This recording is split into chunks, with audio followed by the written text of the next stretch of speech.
बच्चों, आज की इस कक्षा में हम प्रसिद्ध कहानीकार फणीश्वर नाथ रेणु द्वारा रचित कहानी पंचलाइट की चर्चा करेंगे।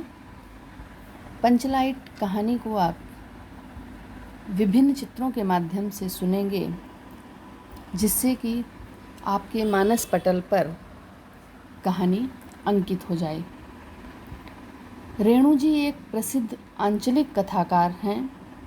आंचलिक कथाकार सुनते ही मस्तिष्क में एक प्रश्न उठा होगा कि आंचलिक क्या है। आंचलिक का अर्थ है, अंचल शब्द से बना है ये आंचलिक, और अंचल का अर्थ होता है क्षेत्र। किसी क्षेत्र विशेष से जुड़ी हुई कहानी आंचलिक कहानी कही जाती है, और उस कहानी को लिखने वाला आंचलिक कहानीकार कहा जाता है। आंचलिक कहानी कैसे बनती है या आंचलिक कथाकार कैसे कह सकते हैं?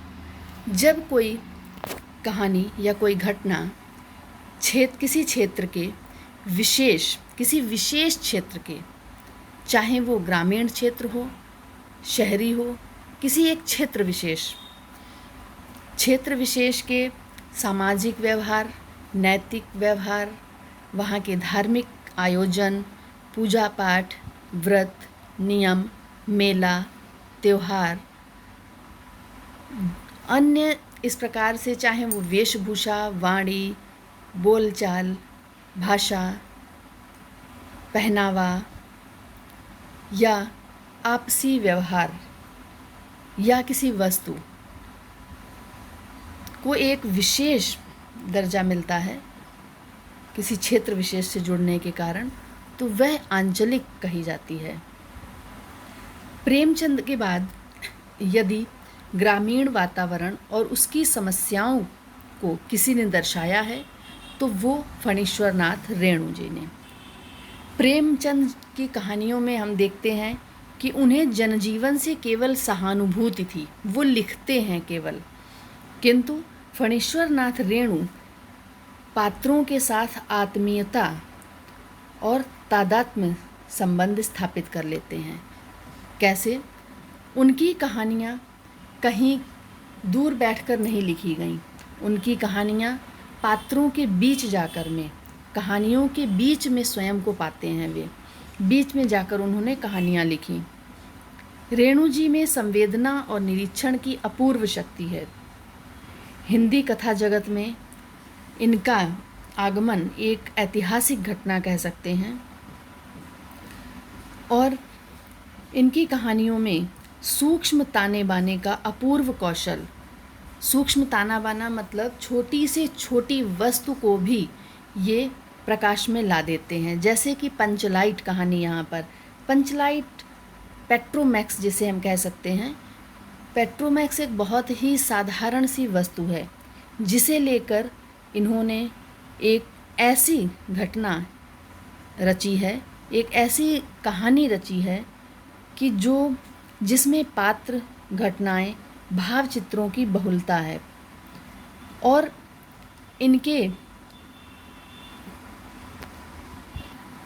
इनके स्वयं के बिहार के ग्रामांचलों से निजी स्तर पर जुड़े होने के कारण, क्योंकि बिहार में इनका जन्म हुआ था और वहाँ के छोटे छोटे क्षेत्रों से ये व्यक्तिगत रूप से जुड़े रहे, इसलिए इनकी कथा भाषा में रोज़ की शब्दावली, जो रोज़ आम बोलचाल के शब्द हैं, वो बहुत ही सहज तथा व्यंजक रूप में घुल मिल गई है। इन्होंने कई कहानियों की रचना की, जिनमें से पंचलाइट प्रमुख है। तो अब हम पंचलाइट कहानी के पात्रों के बारे में जान लेते हैं। प्रमुख पात्र कौन कौन हैं? गोधन कहानी का नायक है। मुनरी कहानी की नायिका। गुलरी काकी मुनरी की माँ है। कनेली मुनरी की सखी है। अगनू महतो, सरदार, दीवान, रुदल शाह, फुटंगी झा, मूलगैन, ये सब कहानी के पात्र हैं। कहानी की कथा वस्तु पेट्रोमैक्स यानी कि पंचलाइट। के आसपास ही घूमती है। इसमें क्या बताया गया है कि एक ग्रामीण वातावरण, ये कहानी ग्रामीण वातावरण पर आधारित है और कहानीकार ने पेट्रोमैक्स के माध्यम से ग्रामीण वातावरण का सजीव चित्रण किया है। हमारे देश में ग्रामवासियों की जो मनोदशा है उसकी वास्तविक झलक प्रस्तुत की है। गांव में जातियां अलग अलग टोली के रूप में बट जाती हैं। ऐसे ही बिहार के एक गांव की एक कथा है जहां महतो टोले के लोग एक पंचलाइट खरीद कर लाते हैं। महतो टोले के लोग पंचों ने जुर्माने के, जो दंड जुर्माना दिया जाता था, दंड जुर्माने के पैसे इकट्ठा करके रामनवमी के मेले से वो पंचलाइट खरीदा। गांव में सब मिलाकर 8 पंचायतें हैं। हर एक जाति की अलग अलग सभा चट्टी है। सभी पंचायतों में दरी, जाजिम, सतरंजी, पेट्रोमैक्स हैं और पेट्रोमैक्स को जिले गांव वाले पंचलाइट कहते हैं।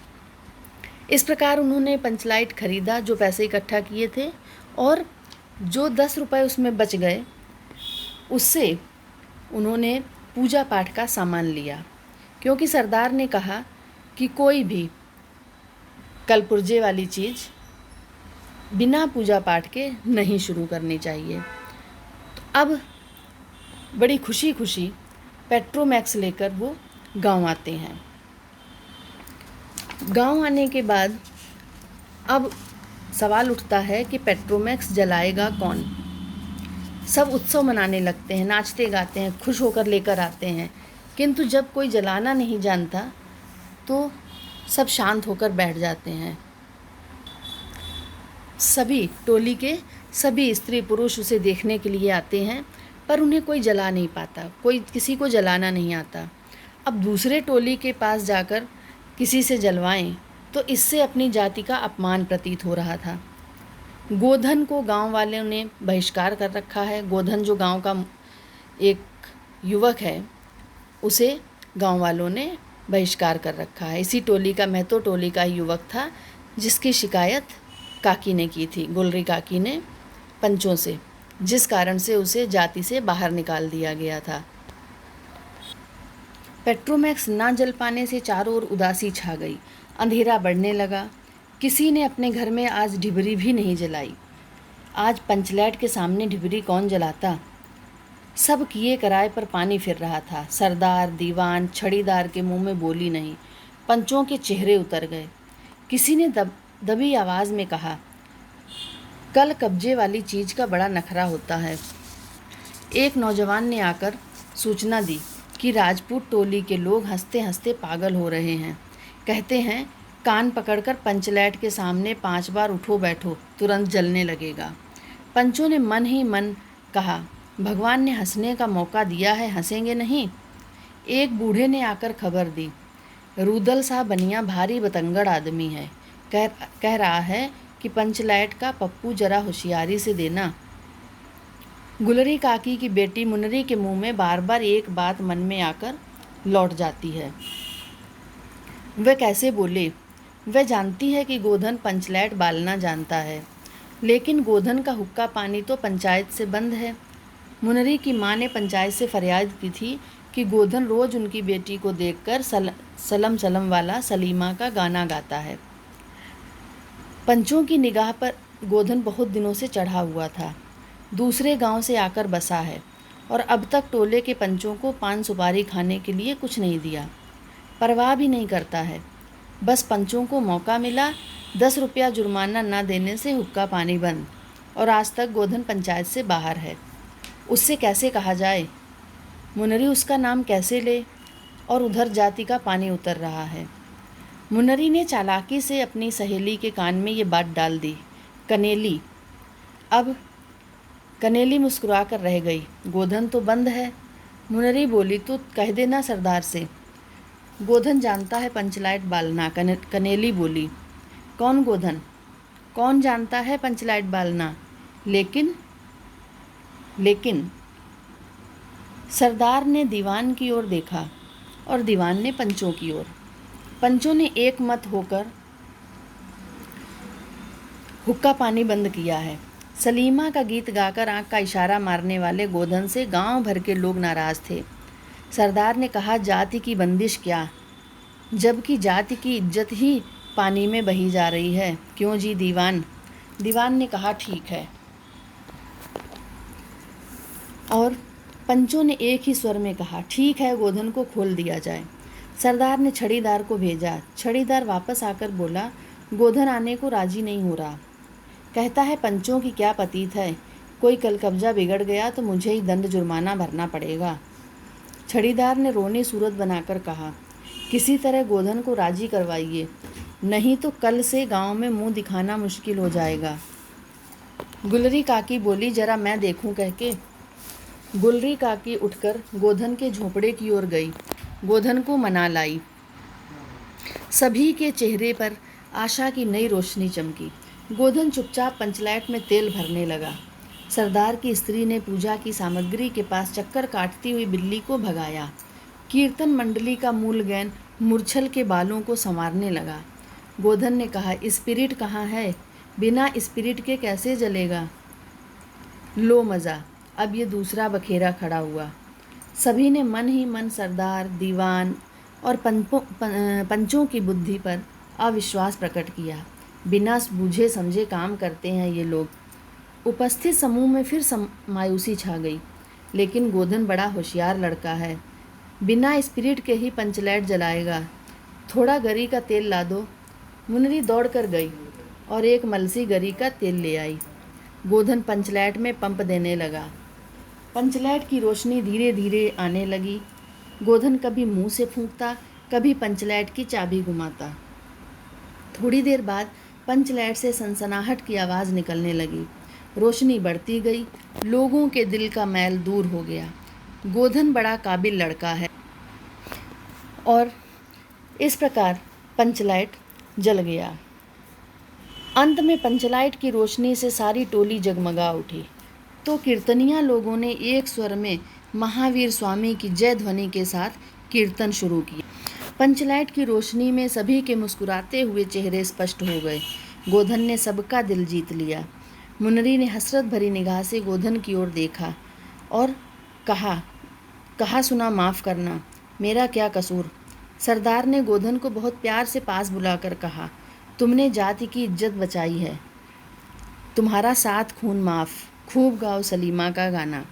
गुलरी काकी बोली, आज रात मेरे घर में खाना गोधन। गोधन ने एक बार फिर मुनरी की ओर देखा। मुनरी की पलकें झुक गईं। कीर्तनिया लोगों ने एक कीर्तन समाप्त कर जय ध्वनि की, जय हो जय हो। पंचलाइट के प्रकाश में पेड़ पौधों का पत्ता पत्ता पुलकित हो रहा था। इस प्रकार आपने देखा कि इस कहानी के माध्यम से, इस छोटे से शीर्षक और छोटी सी एक वस्तु के माध्यम से कहानीकार ने किस प्रकार गांव के लोगों की मानसिकता, उनकी मनोदशा और उनकी अशिक्षा पर व्यंग किया है कि किस प्रकार लोग आवश्यकता में, कहा जाता है आवश्यकता आविष्कार की जननी है, और आवश्यकता पड़ने पर व्यक्ति के सारे गुनाह माफ़ कर दिए जाते हैं। अपने स्वार्थ के लिए जिस गोधन को पहले सज़ा दी गई थी, उसी को अपने स्वार्थ के लिए टोली में ले लिया गया। तो ग्रामीण अशिक्षित लोग जो भाषा बोल सकते हैं, वही इस कहानी के पात्र भी बोलते हुए दिखाई देते हैं।